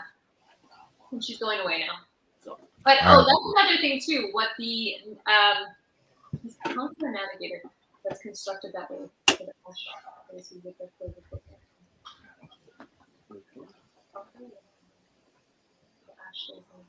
No, the Conqueror. The Conqueror. Garrett, do you have the Conqueror still? Conqueror. So the construction of that was actually blended and rolled so that it is intended to have food to smoke it, so the ash gets really long. Because why am I telling you guys this? I'm just figuring this out for myself, so everything new is exciting to me. You get those little nuances of all those flavors the longer you keep everything intact, right? So, and also the less oxygen is able to like seep through once you stack it up. So the Conqueror was actually intended to kind of become this like very long, low and slow kind of long ash, yeah. Very southern barbecue, whole roasted pig thing. All right, cleansing my palate. Just ate some chocolate. Gonna drink some water. I've got my chocolate milk queued up here. Ooh. I'm excited. You guys, I mean, today, can we do this like every week? I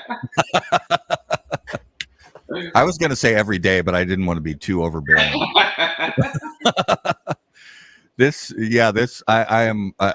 I'm absolutely having a ball right now just with this experience. And so I'll be honest, I don't drink a lot of sparkling wines or champagnes. I do typically for, it's special occasion beverage. And I am absolutely just after the first few sips and first few puffs, this is another home run when it comes to pairings. Yeah. It's normally or usually very difficult to pair cigar with wine, right?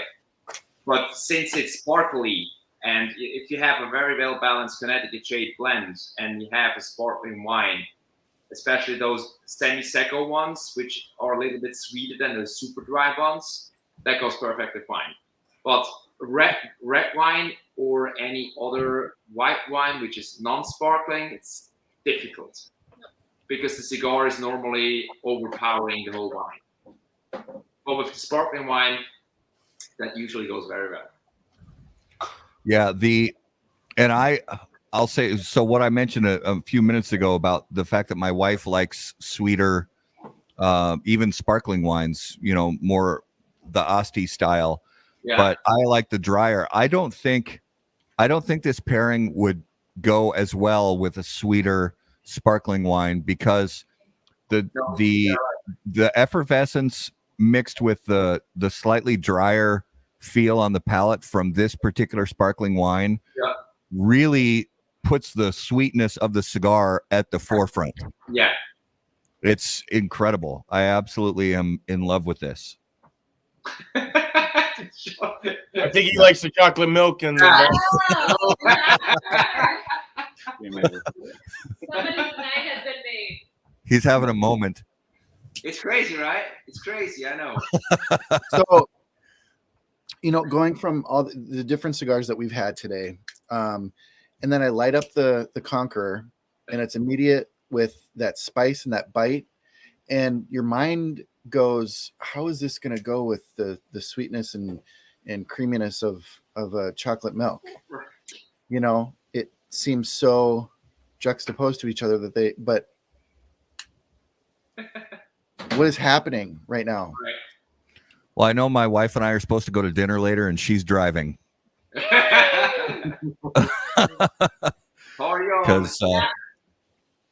I think this bottle is going to be gone. That's good. So I also want another bottle. I want to bring back up the topic of tannins. And for those who don't know, teas are very high in tannin content. Yeah. And so when you, especially the green teas, black teas have a lot less tannins. But if you are drinking a majority black tea and you're smoking a cigar, your palate can actually get super dried out, and it's not a great combination if you're not supplementing it with something else. Okay. I love to pair my when I'm doing teas, and I should have had some, but the Lapsang Souchong, which is a Chinese black tea that has been smoked. Okay. And so good. But if you're drinking that tea constantly and having that cigar, your palate will completely dry up. It'll get bitter. It'll get sour. So to have some water in there to mix it up, or some other beverage, is key to that process. And that's because of those tannins that we were talking about.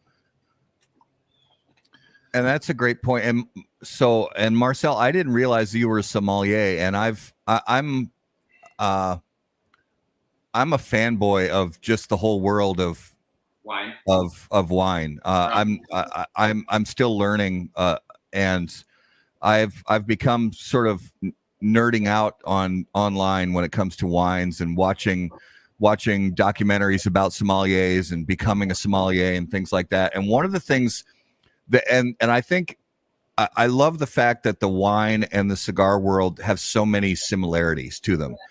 Yes. And one of the things that a sommelier said on a documentary I watched a while ago, that I was like, that is so true for the cigar world also. He said, when you're a sommelier, you drink so many wines that sometimes your palate gets fatigued.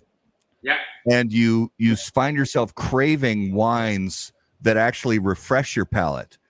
Yeah. And we found this, Garrett and I have talked about this. We've found the same thing with cigars, that we smoke so many cigars that are deep and rich and heavy and peppery and full bodied. Right. And those cigars are great. We love those cigars, but we found ourselves craving cigars that were refreshing, for lack of a better term, cigars that were mild yet flavorful, that had bright notes that kind of woke our palates up. Have you found the same thing? Yeah, absolutely. Yeah. So there are cigars. So our goal is always, maybe it was not with the King Scope, because that's something, or that's a blend which is very bold and heavy, and that's something for me personally, I enjoy end of the day, right? and maybe I can't smoke 5, or maybe some people can, but for me, that's something like, that's the peak, right? So that's a cigar. End of the day, I'm gonna enjoy at last, right? So and all the other brands, Navigator, Conqueror, Explorer, they're meant to be like, if you had one, you right up want to smoke another one, and right want to smoke another one, and it's not covering your palate, or is as bold as you think. Oh, I'm done for today, right? So absolutely, 100%. I also like to go. I had some really, really great cigars from other producers, but I thought there's great, but it's one cigar and maybe my last, and then I'm done, because my palate is coated. I cannot smoke any other cigars anymore because it's so bold. And absolutely, yeah, you're totally right. And same with wine. Yeah. And I'm getting this really interesting thing right now. And so when we review cigars, we try to keep our reviews as simple as possible, but every once in a while, a flavor note or an aroma note jumps out that it sounds really weird, but we just have to say it. And I'm getting this note right now with this sparkling wine and this Queen's Pearl that is almost like cake, like vanilla cake.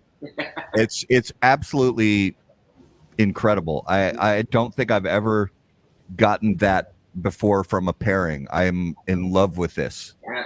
That's why we really, why I especially love it with a champagne or a sparkling wine, because a lot of times that yeastiness will offer this like brioche, bready taste. But then, like I said, when we were talking about the dosage earlier, that sugar content, and then you have it also with the Queen's Pearls a little bit, sometimes it just all comes together and it's like heaven, so that definitely that yeastiness lends to this baked kind of sugary, yummy, fluffy cake essence. I love it. And we talked about this recently a few times, but so there's sort of this notion out there in the cigar world, and it's been there for many years, I think, that people say if you're going to smoke multiple cigars in a day, that the common notion is that you smoke your mildest cigar in the morning, and then as the day progresses, you work your way up to your strongest, boldest cigar. And I'll be honest, I've kind of flipped that upside down. Garrett and I both have talked about that in the last year or two, that we actually do the opposite now. Yeah. Where we smoke the bolder cigars with coffee in the morning. And then, because when you think about it, what comes at the end of a meal is something that's sweet and light and maybe even refreshing. And that's what I've found myself craving at the end of the day is a cigar and a beverage that's sweet and flavorful and refreshing instead of bold and heavy and rich. Yeah. I also play with that, always back and forth, and how I feel. I adjust myself to. I also start sometimes with the boldest one, and even if you take the boldest cigar by the end of the day, your palate is already heavily coated for all the stuff you've eaten, all the drinks you've been drinking the whole day. So maybe it's already too coated, and then you can't feel the whole flavor profile of that specific cigar. So to flip it around or just do it the other way, it's really a great idea. Yeah, we've loved experimenting with that over the last couple of years. So, Garrett, I have a question for you. Is it time? Yes. Are you sure? I'm sure. You think it's time? I think it's time. All right, it is now time for this week's Numero de los Muertos. And as always, ladies and gentlemen, Numero de los Muertos on How About That Cigar Live is brought to us by our friends at Smoke Inn.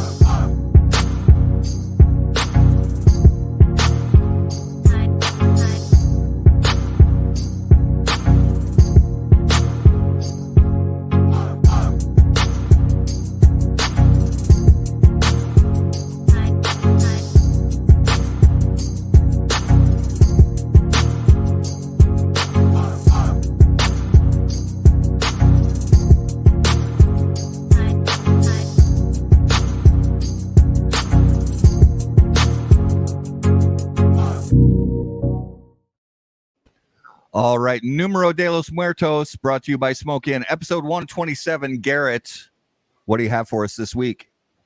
All right. So Nicole and Marcel, we play this game where I give a number, and it's up to our guests, Matt, and our viewers to try and figure out how these people died. Sounds morbid, but it's fun. So, a 20-year average, 200 people die from this in this place. 20-year so- average age? No, 20-year average statistically.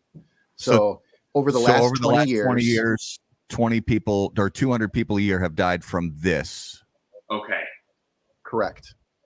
But In it's you this said it's in a place. particular place. Yep. So we have to. Okay, you're giving us double duty this week. We have to name not only a cause but a place. Mhm. Uh-huh. Oof. So it's yes or no. It's 20 questions type style. Uh-huh. And our first guess, pairing a cigar with chocolate milk, definitely not going to die from this. No, yeah, you're not. No, you're actually gonna gain years. Mhm. You're gonna live longer from doing that. Okay, so let's try to narrow down the place first. Is it North America? No, Is it Europe? it is. Okay.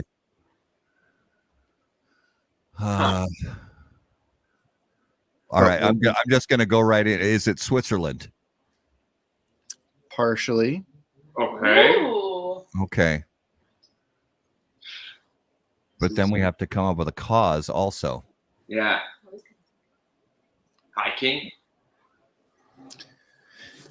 Partially. Okay. So it is a bit of a broader category, Uh-huh. but hiking is included in that category. Winter sports. Partially. Okay. Base jumping.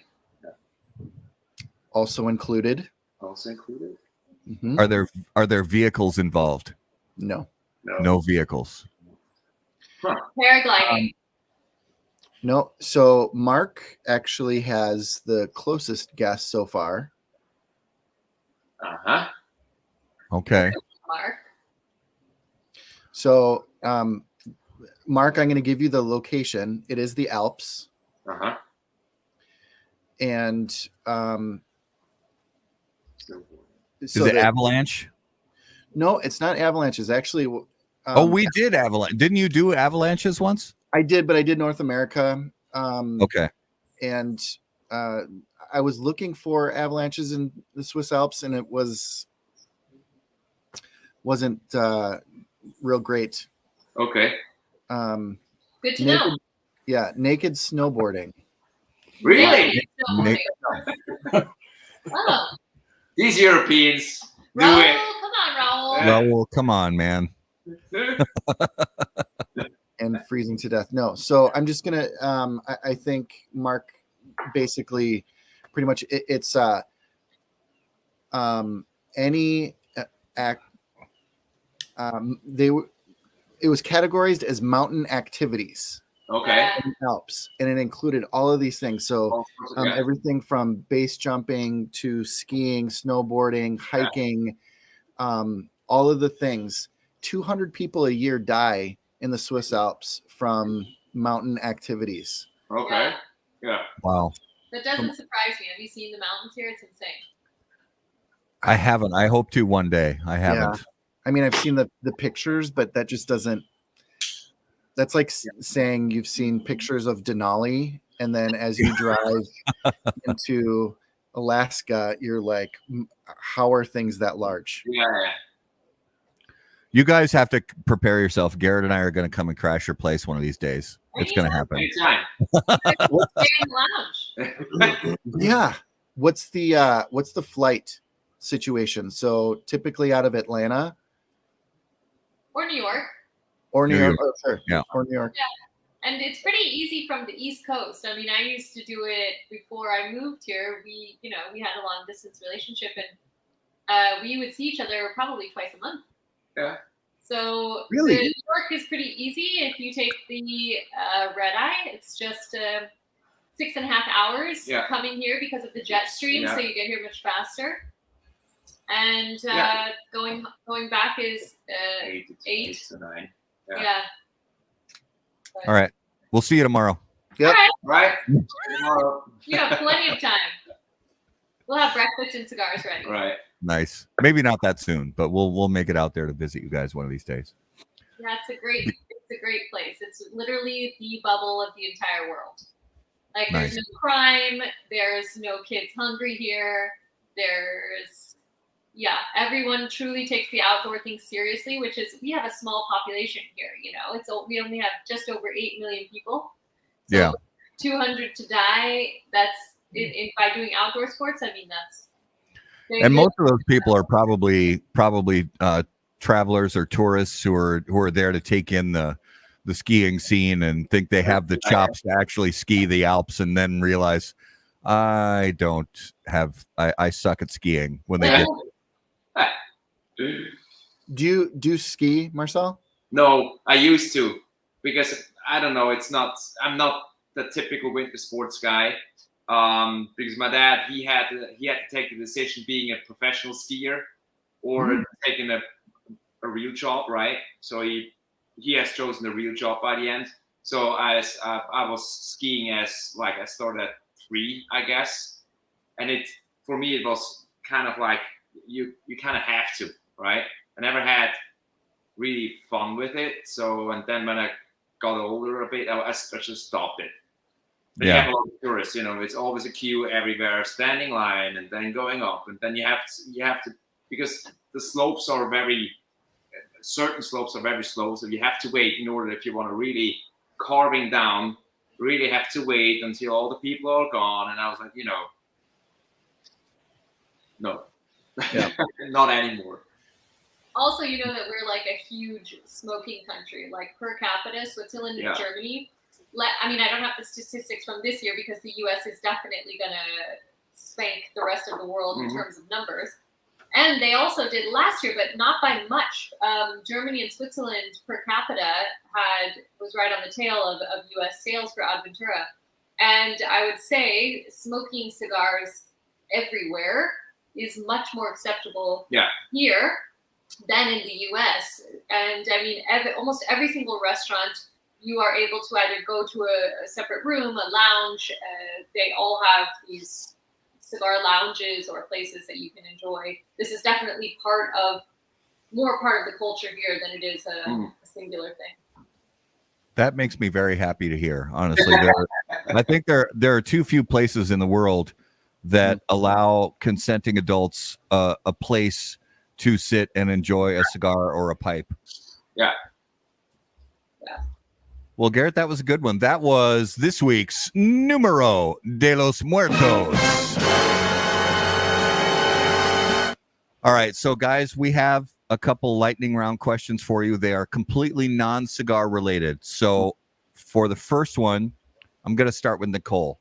Okay. If you could hear the thoughts of one living person for 10 minutes, who would it be and why? Ooh, living person.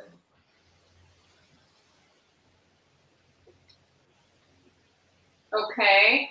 I know this is called lightning round, but my lightning is quite slow at this moment. That's all right. That's totally normal. Oh, wait, living. I would say, geez, this is a tough one. Marcel, do you have your answer? Yeah. Phil Mickelson. Oh, the golfer. So why do you want to know what's going on inside his head? Because I want to know his swing thoughts. Oh yeah. Yeah. really, he's doing his swing really smooth and always nails it. And he's the oldest golfer winning a major just recently, and it's just amazing. Yeah, sure. that's a good point. He is Probably has no thoughts. That's the reason why I hit the ball so properly, and I had thousands, and that's probably the reason why I sometimes suck. Okay, I have mine now. Okay. all right. It's Michael Jordan, Okay. This one. and I'm going to let you in on a little secret here. I actually have played basketball with Michael Jordan. What? Yes. So in my younger days, I was an athlete. I mean, I still am, but not to that extent. And I went to his basketball camp at UC Santa Barbara. And out of all the kids that went to this camp, we had the opportunity to play around the world, the game around the world, with him, and he chose me. And I was playing for a pair of his shoes. And if there's anything that I've learned from him at this point, okay, is to be paranoid about everything and over-prepared, because I made it all around the world with this game, and I missed my last free throw. And you can't choke, right? That is like the deadliest sin you can make. So, and I really think that guy has the fortitude like no other athlete that I've seen, but also not just in his skill set, but how to be a team leader and really like galvanize a group to become a unit. So Michael Jordan for sure is my pick. I love it. I'm super jealous that you got to play basketball with Michael Jordan. That's fantastic. That was pretty incredible. All right. So, Marcel, you're first on this next question. Okay. If you were about to get into a fight, what would your soundtrack music be? Probably AC/DC. Highway to Hell. I love it. I love it. What about you, Nicole? Oh, this is going to be bad, but I for sure would go with some Dr. Dre. Oh, I love it. Love it. All day. I Love would definitely bring LA to the party, that's for sure. Yes. Yes. All right. So let's go with and Nicole, you're first on this next one. Choose one of the following. You could hit a home run as a starting pitcher. You could score a touchdown as a defensive lineman. You could score a hockey goal as the goalie, or score a soccer goal as the goalie. Touchdown as a defensive lineman. Love that answer. Love it. Super rare. Super rare. Absolutely. And special when it happens. What about you, Marcel? Hockey. Since I'm playing hockey, definitely the goalie. Yeah. You're a hockey player? Yeah. Dude, we're honestly we are all now best friends. I mean, just all the stuff we've talked about tonight, but with the hockey and the hockey just puts like the cherry on top of the sundae. It's great. So we're huge hockey fans here.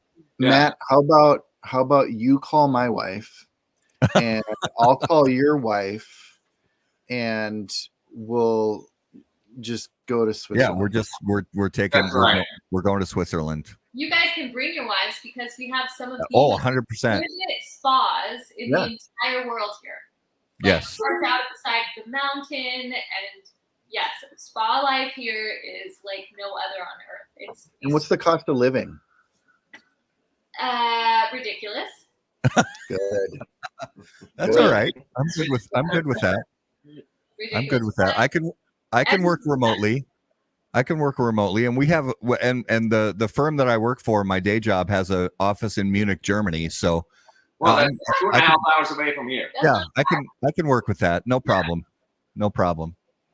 All right, so let's do one more. So Marcel, we're gonna you did. You answered the hockey question. All right, so this last question for each of you, I'm gonna start with Marcel. Who was your number one teenage celebrity crush?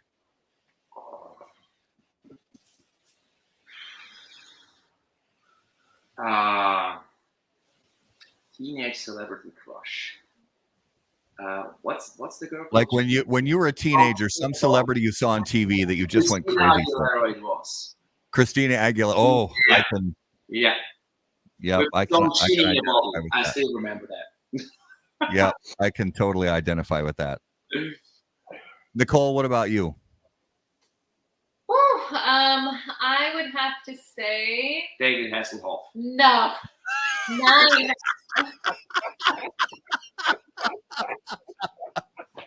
This has now officially turned into a shit show. Okay. I did love me some Baywatch, but no, not exactly David Hasselhoff. I would say, kind of embarrassing, but David Beckham. Oh, there's nothing embarrassing about that. Are you kidding? I have had a crush David on Beckham. Yeah. Athletes always, they had a special place in my heart. Oh, please. That's one of the most beautiful men on planet Earth. Give me a break. Yeah. But now Victoria, she has an exquisite clothing line, and I love her pieces as well. She's a player for sure. Yeah, she is no slouch. I mean, she's not only beautiful, she's also incredibly successful in a number of different business ventures. So yeah, those guys are like they are the definition of power couple in my opinion. Really are. So did you I don't know if you guys watch much stand-up comedy, but there's a comedian, Daniel Tosh, and Tosh.0? Yep, from Tosh.0.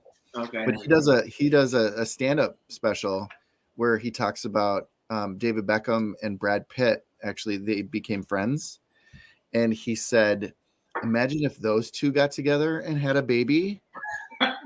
Little baby Pitt come would be the most beautiful baby the world has ever known. Probably, yeah. I love it. All right, so let's move into this week's Notable Smokable. And as always, Notable Smokable on How About That Cigar is brought to you by Ace Prime. Notable cigars, notable passion, notable purpose. So, guys, each week we name a cigar that we've smoked recently that was notable to us. It could be a cigar that's been on the market for decades and we just smoked for the first time in a long time, or it could be something brand new that we just tried for the first time ever. We always encourage people to kind of go outside of their own brands, but inside your brand is fine too. But is there anything, Nicole and Marcel, that you smoked recently that really kind of caught your interest? Yes. You start. I know it. Okay. I have 2. But the first one I will say is a new addition to the Odd Ventura family that will be launching sometime next year. Nice. And she's pretty special. So that was the one where I was like, let me just sit down and get comfy for a minute, because it forced me to like place all of my focus on what was going on.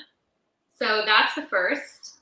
And the second that is outside of the brand would be Davidoff just released a new series, Chef's Edition. Mm-hmm. That well, I'm sure you guys know about it, but anyways, usually I'm like a steer away from that, but the Chef's Edition thing is quite elegant, quite nicely done. Nice.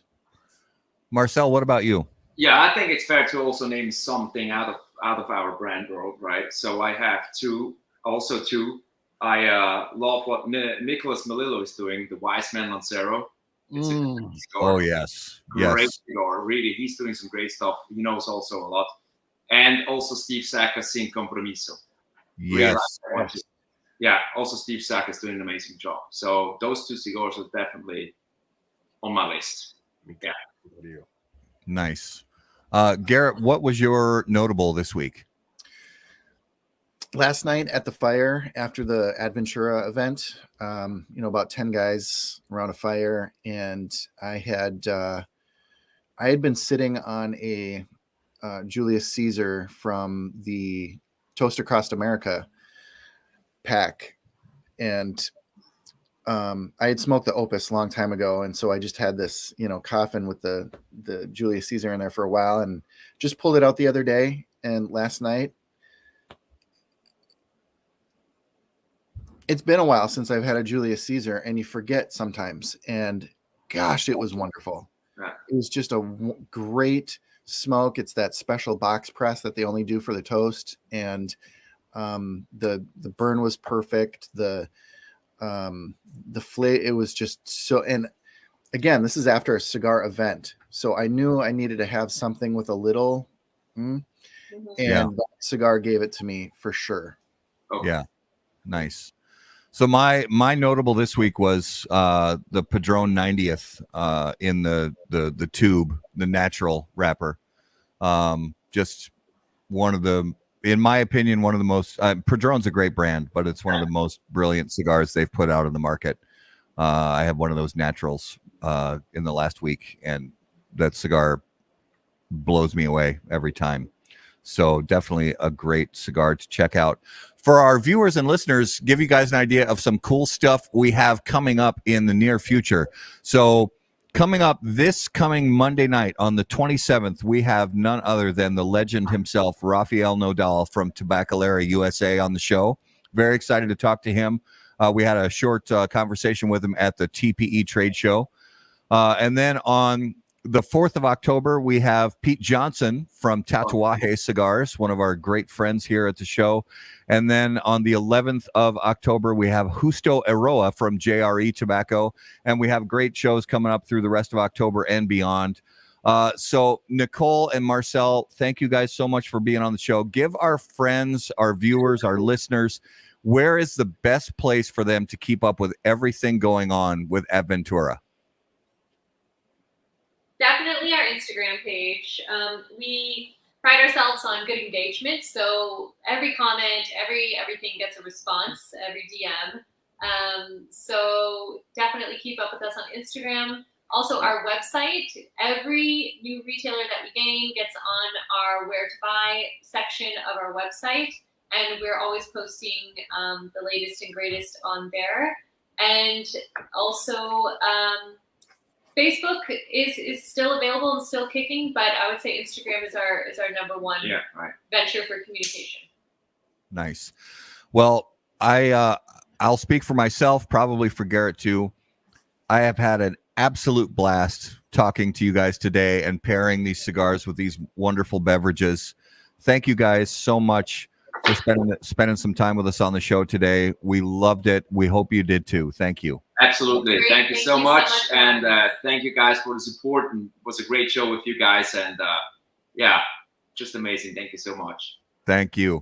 Thank you. So we're grateful to our viewers as always, our listeners. Guys, continue to follow us on the YouTube channel. Continue to follow us on Facebook, Instagram. And don't forget, as always, if you guys listen to audio podcasts, make How About That Cigar part of your regular podcast rotation, because all of the shows make it out on there. And you guys we have learned a lot from the people we've had on the show, including the guest tonight. So continue to listen to the podcast so we can learn together from these great people we have on the show. We've been grateful for a fantastic year. We look forward to many, many more. Follow us on all social media at HBT Cigar. If you guys have questions for Garrett or myself, make sure to email us on the website, howaboutthatcigar.com. And guys, as always, burn cigars, not bridges. Right. All right. See you guys. Thank you very much. Bye. Thank you so much.